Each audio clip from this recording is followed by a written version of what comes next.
Custo de vida, emprego e desemprego, cesta básica, tarifas públicas, salário mínimo. Agora, na Brasil Atual, a análise do DIEESE.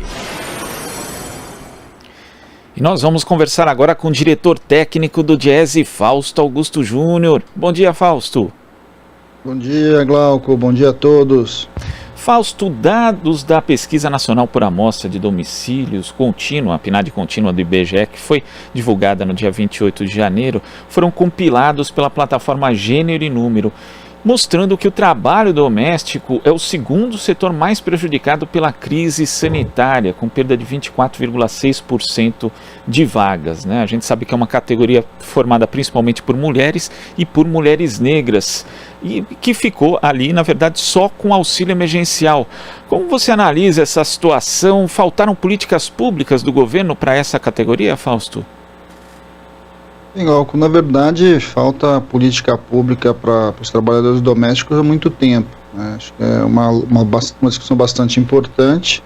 Uma parcela significativa da população aí, nós estamos falando em torno de 5 milhões, já chegou a 5 milhões e meio, agora isso reduziu a menos de 5 milhões, 4 milhões alguma coisa, para a gente pensar um pouquinho o que é essa categoria. É uma categoria que, na sua grande maioria, é feita por mulheres negras, mulheres pobres, normalmente das periferias da cidade, das grandes cidades, um grau de informalidade, ou seja, não ter carteira assinada ou inevitavelmente os seus direitos que estão ali representados para a grande maioria.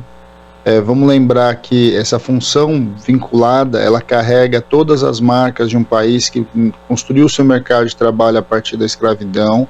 É muito comum, né, na categoria dos trabalhadores domésticos, a gente vê respeitados direitos básicos como jornada de trabalho, como pagamento de salário abaixo, muitas vezes do salário mínimo, o não respeito ao pagamento do transporte, do vale transporte, coisas muito essenciais, né, que a gente é muito corriqueiro na maior parte dos trabalhadores.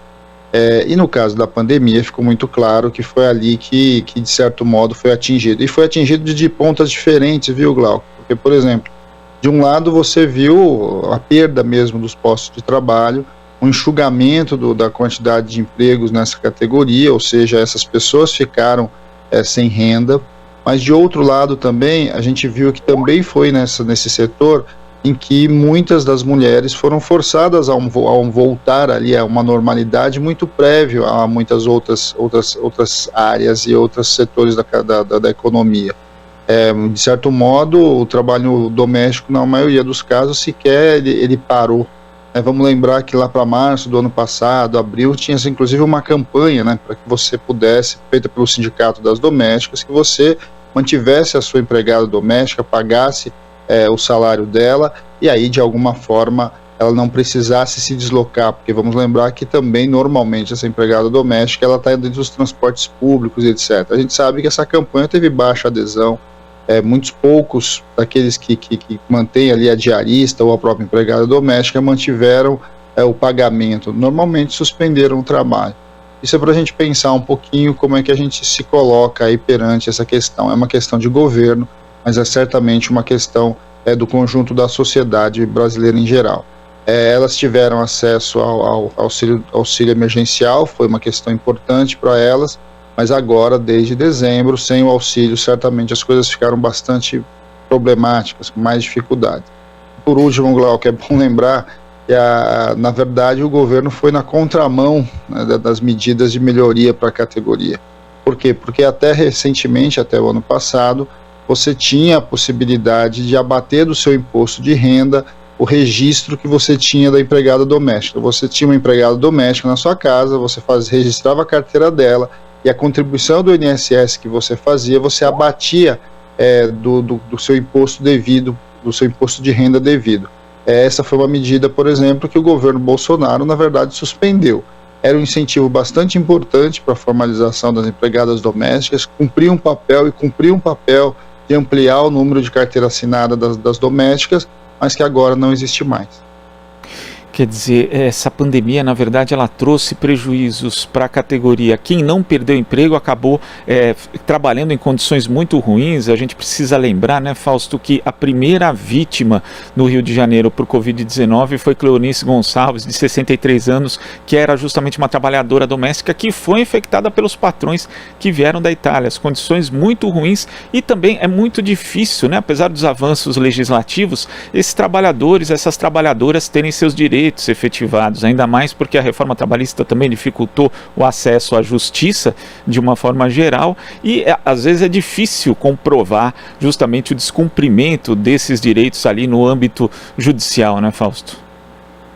Não, até porque a relação é uma relação que ela carrega muitas coisas, né, Glauco? Primeiro porque é uma pessoa que vai estar trabalhando no lar das outras pessoas. Essa relação familiar, de alguma forma, também é construída ali, apesar de muitas vezes de muita exploração, você constrói. Vamos lembrar que são muitas empregadas domésticas que criam os filhos de muitas famílias, né?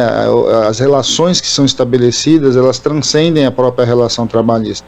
Agora, os direitos são fundamentais, eles são importantes. E eles não existem simplesmente para uma categoria ou outra, eles têm que existir para o conjunto dos trabalhadores. Dentre eles, sem dúvida, o mais importante é o direito à aposentadoria, o direito à licença maternidade, o direito às licenças saúde, o que está, de certo modo, embutido ali na carteira profissional. A gente sabe que a informalidade no Brasil é muito grande, a gente sabe que quando você cai no mundo das famílias, a própria burocracia muitas vezes impede o registro e etc., mas há uma clara inação, né? Ou seja, o governo não se move no sentido de tentar minimamente facilitar esse movimento. Você tem que ter programas, e vamos lembrar que já teve programas, né, que foi a Doméstica Legal, alguns programas desse tipo, que era no sentido de você incentivar a formalização da empregada doméstica, né? Porque muitas vezes não é só uma questão de querer burlar a legislação. Nós estamos falando de famílias, de pessoas, né, de pessoas físicas, e pessoas físicas não conhecem mesmo a questão da legislação, como é que opera. Então você precisa facilitar os mecanismos do registro da carteira, os mecanismos da emissão das guias de recolhimento, porque a gente sabe que no limite a família não vai contratar um contador para fazer isso.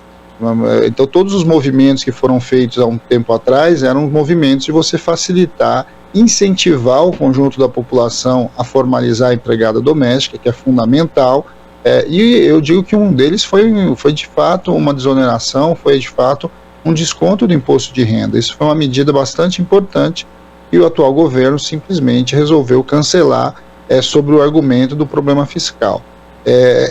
De novo, né, a gente pega ali a questão dos mais pobres, a questão daqueles que menos têm, e de certo modo usa o argumento aí da questão fiscal para retirar um mecanismo que facilitava, um mecanismo que contribuía para ampliar a formalização. São direitos que acabam sendo destituídos aos poucos, né, por uma burocratização a mais, pela retirada de um incentivo, e a gente vê uma categoria historicamente fragilizada, ainda mais fragilizada nesse momento de pandemia, Fausto. Sim, e nesse momento de pandemia a gente sabe que o auxílio emergencial foi bastante importante. Essa é uma categoria que acessou em grande parte o benefício, precisou muito dele, se utilizou dele para manter minimamente aí as suas condições básicas de existência, mas agora está vivendo bastante dificuldade. Não há a menor dúvida que, primeiro, os números todos indicam, a gente teve uma redução drástica do número de dos trabalhadores domésticos. Esses trabalhadores domésticos ou estão desempregados, ou até pior do que isso, eles abandonaram a procura do emprego, ou seja, sabem que não vão conseguir o trabalho, então acabam parando, inclusive, de sair do mercado de trabalho, e de certo modo não consegue prover a sua renda. É um setor bastante carente, é um setor que precisa sim do apoio do Estado, porque de certo modo é por ele que uma parte aí das condições sociais dos mais pobres passa. Nós vamos lembrar que de alguma forma o principal grupo que está ali faz parte dos grupos mais vulneráveis do ponto de vista econômico, né, que é a trabalhadora mulher, a trabalhadora negra, a trabalhadora mulher negra. Quer dizer, é ali que está uma parte importante da ajuda social que o governo deveria prestar atenção. E vamos chamar atenção, né, assim, para vários outros itens a gente vem ouvindo falar, mas tem que priorizar o caminhoneiro, tem que priorizar esse, tem que priorizar aquele grupo. E raramente a gente ouve uma discussão no Brasil sobre a priorização de qualquer política que seja para o trabalhador doméstico, quando na verdade ele no caso dos grupos ali que foram atingidos pela pandemia, ele é um dos principais grupos atingidos pela pandemia, só ficou atrás ali do pessoal de alojamento e restaurantes, mas ao mesmo tempo ali no número quantitativo até equivalente ao número de trabalhadores atingidos. Então é preciso se pensar neles, é preciso que o conjunto da sociedade se mobilize e de alguma forma a gente construa alternativas. Não há a menor dúvida que a principal delas é a manutenção do auxílio emergencial. Na verdade, mais do que isso, é importante que a gente constitua uma discussão séria nesse país sobre renda básica de cidadania, porque essa categoria certamente ficaria dentro dela. E a outra é garantir a legislação. É importante que esses trabalhadores recebam, no mínimo, o salário mínimo, tenham minimamente os direitos respeitados e a sua carteira profissional assinada. Tá certo, Fausto. Muito obrigado pela sua participação aqui no Jornal Brasil Atual. Até a próxima. Até a próxima, Glauco. Bom dia a todos novamente. Bom dia.